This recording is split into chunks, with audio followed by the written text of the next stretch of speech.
I tested all of the best webcams for Zoom of 2026, and in this video, I am going to rank them in a tier list based on their value for money, overall performance, and more.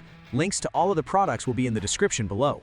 Nexigo Hello Cam Pro. This one is such a letdown because the 1080p video quality is actually decent, but the Pro tag feels like a total stretch when the microphone sounds like you're underwater. I love the automatic privacy shutter that snaps shut when you leave Zoom, yet the constant connection issues and failure to wake from sleep drive me absolutely insane. It's clearly meant for office workers who just want a quick Windows Hello login, but because it feels so unpolished and inconsistent, I am putting this firmly in the average tier. Elgato Facecam Neo. I am honestly impressed by how much control you get with the camera hub software, allowing you to tweak ISO and shutter speed like a pro DSLR. The 1080p 60 image is super smooth, and the colors look natural, though I'm annoyed that it lacks a built-in microphone and struggles if your room isn't perfectly lit. This is a fantastic entry-level pick for budding creators who want that polished Elgato look without the premium price, so I'm ranking it in the good tier. Razer Kiyo V2. The 4K clarity on this thing is sharp enough to see every detail, and I'm a huge fan of the ultra-wide 93-degree field of view that lets you show off your whole setup. While the AI auto-framing is snappy, the background removal can get a bit fuzzy and weird compared to dedicated software like NVIDIA Broadcast. It's a solid, high-resolution workhorse for streamers who need that 4K punch on a budget, and for that reason, I'm placing it in the good tier. Obsbot Tiny 2 Lite. Having a motorized gimbal that actually follows you around the room for under $200 feels like a total steal, and the 4K image holds up surprisingly well in dim lighting. The gesture controls for zooming are a bit finicky and slow to react sometimes, but the preset positions are a lifesaver when you need to switch angles mid-presentation. This is perfect for teachers or presenters who can't stay still during a call, which is why I've decided to put it in the good tier. Insta360 Link 2. This camera is on a whole different level with its massive half-inch sensor that makes me look incredible even when I'm just using a single desk lamp.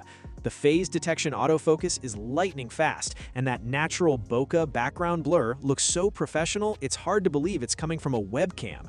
Between the AI noise cancellation and the silky smooth tracking, this is the ultimate tool for anyone who wants the absolute best video quality possible, so I'm crowning this as God tier. Logitech Brio 500. I really dig how this brings 1080p quality with some serious personality, using features like right sight to keep me centered even when I'm fidgeting around during a long Zoom call. The show mode is a lifesaver when I need to tilt the camera down to share my physical sketches or notes on my desk without the whole thing falling over. While the built-in mic is just okay and it lacks 4K, its reliability and smart software mean I'm placing it firmly in the good tier. Anker PowerConf C200. This is a decent little 2K camera that gets the job done if you're on a budget, especially with that physical privacy shutter that gives me total peace of mind. However, the image can get a bit noisy when the lights go down, and the 2K resolution honestly feels more like a slight bump over standard HD than a revolution. It's perfectly fine for a basic home office setup, but compared to the heavy hitters, I'm putting it in the average tier. Logitech StreamCam. If you're someone who creates vertical content or switches between desktop and mobile formats, the ability to flip this thing sideways for instant 9.16 video is a huge win. It handles 1080p at 60 FPS beautifully, making everything look buttery smooth, though you definitely need a solid USB-C port and good lighting to make it shine. It's a versatile workhorse for creators, so I'm deciding to rank it in the good tier. Insta360 Link 2C. This is an absolute powerhouse for anyone who needs that crisp 4K look without the bulk of a gimbal, thanks to its massive half-inch Sony sensor that handles lighting like a pro. I love that it includes dedicated modes like True Focus for showing off products and gesture controls that actually make you feel like you're in the future during a presentation. Because it delivers such high-end image quality at a much more aggressive price than the original, I'm easily putting this in the great tier. Logitech C920. This is the old reliable that everyone seems to own, and while it's a legend, it's definitely starting to show its age with its dated color science and slower autofocus. It's still a safe, plug-and-play choice for someone who just needs to be seen in a meeting without any bells and whistles. Because it hasn't changed much in a decade, and there's so many better options now, I'm ranking it in the average tier. Microsoft Modern Webcam. This gives you clean 1080p at 30 FPS with HDR and auto exposure, so you look decent in normal office lighting, but the image doesn't really stand out next to stronger sub-$100 options. The 78-degree field of view is fine for solo Zoom calls or small groups, and the integrated privacy shutter plus Teams certification make it a safe, office-friendly pick, but it lacks higher frame rates and wider FOV options creators might want. For me, this lands in the average tier. Reliable and office-ready, but not exciting for someone who really cares about camera quality. Logitech MX Brio. This pushes image quality hard with up to 4K 30 or super smooth 1080p 60, sharp detail, and very solid low light performance, so my face actually looks crisp instead of mushy.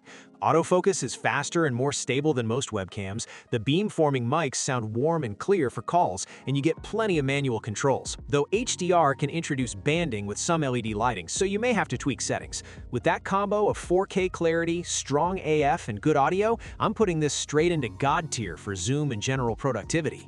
Dell Pro Webcam WB5023.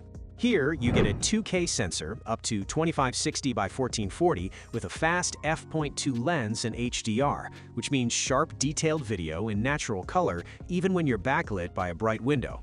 It handles low light surprisingly well with 3D noise reduction and AI auto-framing, but the autofocus could be a bit faster, and the built-in mount isn't the most flexible if you move your setup around a lot. For most Zoom users who want better than 1080p quality without overpaying, I'd comfortably place this in the good tier. Obsbot Meet SE. This is a tiny 4K webcam with AI subject tracking, strong autofocus, and a surprisingly flexible design, so I can move around or gesture on calls and still stay nicely framed. Image quality is impressive out of the box and gets even better after tuning in the Obsbot software, though you will see some noise in low light, and the microphones are only average with modest noise canceling. With all that smart tracking and 4K sharpness packed into a super portable body, I'm putting it firmly in the great tier. Elgato Facecam MK2. This gives you a super clean 1080p 60 image with great detail, strong low-light performance, and powerful software that lets me dial in exposure, color, and even noise reduction like a proper creator tool. The downside is there's no built-in mic at all, and HDR doesn't add much. Plus, you'll pay a premium, so it's best for people who already use a separate microphone and care more about video quality and controls than all-in-one convenience. For streamers and serious Zoom users who are okay running an external mic, I'd happily rate this in the great tier. Obsbot Tiny 3. This is the kind of webcam that makes Zoom feel premium because it's doing real PTZ-style AI tracking, so I can move around a bit and still stay framed without babysitting it. It's rocking a big 1.128-inch CMOS sensor and can do 4K, plus that buttery 1080p at up to 120 FPS if you want extra smooth motion for content work. Not a must for Zoom, but I love having it. The only downside is you're paying for all that intelligence, but if you present or teach a lot or hate being locked to one spot, I'm putting it in God tier. Obsbot Meet SE. This is a super practical pick for Zoom if you want clean and smooth without spending crazy money. 1080p can run up to 100 FPS, and it's got AI auto-framing and gesture controls that actually make setup feel easier, not harder. I also like that it's built around a 2.8-inch stacked sensor with HDR tech, so it's trying to keep you looking decent when lighting isn't perfect. It's not the same league as the big 4K monsters for sheer detail, but for students, remote workers, and everyday calls, I'm comfortable placing it in good tier. Elgato Facecam Pro. This is built for people who want that crisp creator look on Zoom. True 4K at 60 FPS is absolute overkill for most meetings, but the clarity and motion handling are just on another level. The 90-degree field of view is great when I need a wider shot, like showing a bit of my setup, and the autofocus range makes it flexible if I lean in around while talking. It's expensive and honestly not necessary, but if you're streaming, recording, or you just want the sharpest presence possible, I'm locking it into God tier. Razer Kiyo Pro Ultra. This is the webcam I grab when I care about looking stupidly good in less than perfect lighting, because that huge 1 to 1.2-inch sensor and f1.7 aperture can pull in a lot of light for a webcam. You can push up to 4K, and the image quality can be straight up DSLR-like. But I've seen enough notes about autofocus being a little temperamental that it's not flawless. Still, if you're a professional on Zoom, sales calls, interviews, coaching, and you want the most camera-like webcam vibe, I'm putting it in God tier. Nexigo N980p. This is the It Works option. 1080p up to 60 FPS, wide-angle options depending on how you run it, and it's aimed directly at Zoom/Team style use. The catch is focus behavior is a bit messy across listings. Fixed versus manual focus gets mentioned, and that's exactly the kind of thing that can make you look slightly soft or annoying to tune on calls. For basic meetings on a budget, it's fine, but if you want consistently polished Zoom quality without fiddling, I'm dropping it into average tier. Thanks for watching. I hope this video helped you pick the best webcam for Zoom for you. If you have any questions, drop a comment below. Links to all of these products mentioned in this video will be in the description.